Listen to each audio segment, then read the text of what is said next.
قطع نظر اس کے کہ آپ کی عمر کیا ہے، آپ کوئی بھی زبان سیکھ سکتے ہیں، یا آپ کوئی بھی زبان سیکھ سکتے ہیں قطع نظر اس کے کہ آپ کی عمر کیا ہے۔ دوستو، ہم روزمرہ گفتگو میں ایسے جملے عموماً بولتے رہتے ہیں جن میں کچھ اس طرح کے فریزز استعمال کرتے ہیں، پرواہ کیے بغیر یا قطع نظر اس کے کہ۔ آج کے اس لیسن میں ہم سیکھیں گے کہ ایسے جملوں کی ادائیگی انگلش میں کیسے ہوتی ہے۔ تو دوستو، ایسے فریزز کے لیے انگلش میں جو فریزز استعمال ہوتے ہیں وہ ہیں irrespective of اور regardless of۔ آئیے ایسے جملوں کا سٹرکچر دیکھ لیتے ہیں۔ ایک کمپلیٹ سینٹنس، اس کے بعد irrespective of یا regardless of، اور پھر آبجیکٹ یا ورب۔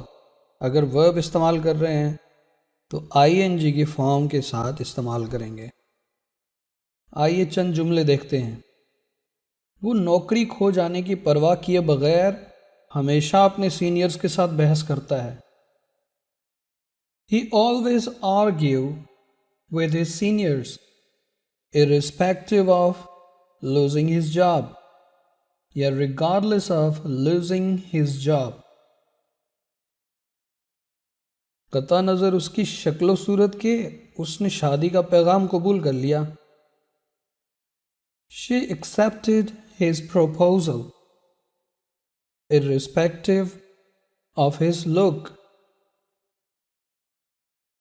وہ ایکسیڈنٹ کی پرواہ کیے بغیر بہت تیز رفتاری سے کار چلاتا ہے۔ He always drive the car rashly, irrespective of an accident۔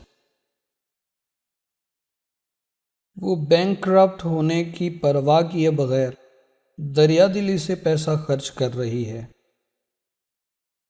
She is spending money profusely, regardless of being bankrupt۔ پٹنے کی پرواہ کیے بغیر لڑکے نے ایک راہگیر سے موبائل چھین لیا۔ A boy snatched a mobile from a passerby, irrespective of being beaten۔ قطع نظر اس کے کہ انتظام کیسے ہوگا، اس نے اپنی پارٹی میں تمام دوستوں کو مدعو کر لیا۔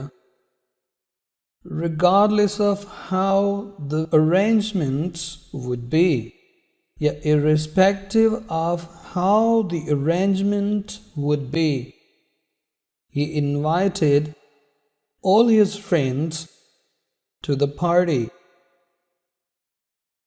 That's it, friends. Take care.